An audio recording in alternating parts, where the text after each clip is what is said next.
আপনি কি জানেন আপনি প্রতিনিয়ত ফেসবুকে স্ক্রল করে যে ভিডিও বা রিলসগুলো দেখছেন সেগুলো ফেসবুকের ওয়াচ হিস্ট্রিতে সেভ হয়ে থাকছে। এতে করে যে কেউ আপনার ফোনটি হাতে নিয়ে ফেসবুকে প্রবেশ করলে চাইলে কিন্তু সেই হিস্ট্রিগুলো দেখতে পাবে।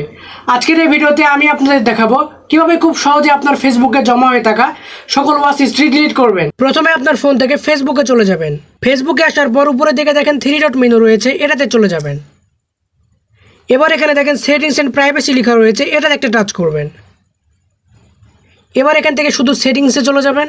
এখন আপনাদেরকে এরকম একটা পেজে নিয়ে আসবে। এখানে নিচের দিকে একটু স্ক্রল করবেন। নিচের দিকে একটু স্ক্রল করলে এখানে দেখতে পাবেন যে অ্যাক্টিভিটি লগ নামে একটা অপশন রয়েছে, এটাতে টাচ করবেন। এখন আপনাদেরকে এরকম একটা পেজে নিয়ে আসবে। এখানে কি করবেন, উপরে দেখেন যে একটা সার্চ আইকন রয়েছে, এটাতে টাচ করবেন। এখানে টাচ করলে অনেকগুলো অপশন পেয়ে যাবেন। এখানে নিচের দিকে দেখেন যে এই যে ভিডিওস ইউ হ্যাভ ওয়াচড লেখা রয়েছে, এটাতে টাচ করবেন।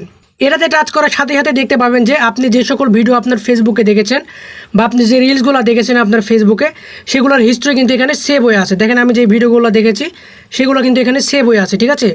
এখন এই হিস্ট্রিগুলো পার্মানেন্টলিভাবে ডিলিট করবেন কীভাবে, এখন এখানে দেখেন যে এই যে ক্লিয়ার ভিডিও ওয়াচ হিস্ট্রি লেখা রয়েছে, এটাতে একটা টাচ করবেন।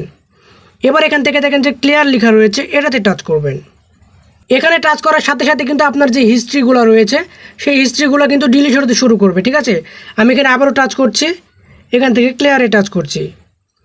এখন দেখেন যে হিস্ট্রিগুলো কিন্তু ডিলিট হতে শুরু করেছে, কিছুক্ষণের মধ্যে কিন্তু ডিলিট হয়ে যাবে। এখন যদি আমি এখান থেকে ব্যাক করে দিই, এখন যদি আবারও যদি আমি এখানে চলে যাই, এখন দেখেন আমাদের যে সকল ভিডিও আমরা দেখেছিলাম ফেসবুকে, প্রতিনিয়ত আমরা ফেসবুকে যে স্ক্রল করে যে রিলস বা ভিডিওগুলো দেখেছিলাম সেই ভিডিওগুলো কিন্তু ডিলিট হয়ে গেছে, ঠিক আছে।